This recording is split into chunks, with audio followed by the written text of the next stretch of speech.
12 дугаар ангийн төгсөгч хүүхдүүд маань анхаарлаа хандуулаарай. За гадаадад хамгийн хямдар хаан суралцах боломжтой вэ гэж хүмүүс маш их асуудаг. За энэ асуултын хариулт бол Америк. Өөрөөр хэлэх юм бол та $100,000 үнэтэй их дээд сургууль сонгох, $10,000 үнэтэй коллеж сонгох хоёр визэнд бол ямар нэгэн байдлаар бол нөлөөлдөггүй.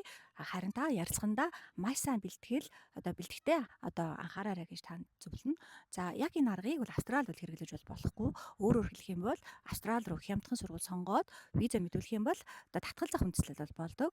Тийм учраас аль болох өндөр ранктай Times Higher, SQ гэдэг дэлхийн ранкуд байдаг. Энэ аль болох 200-аас дээш ранктай сургууль сонгоод виза мэдүүлэх тусам таны визний гарах магадлал өндөр байдаг байх нэ. За манайх бол ерөөхдөө Австралийн топ сургууль болох UNSW Sydney, Queensland зэрэг болон бусад 4,000 гаруй ихтэй сургуулиудтай хамтарч ажилладаг.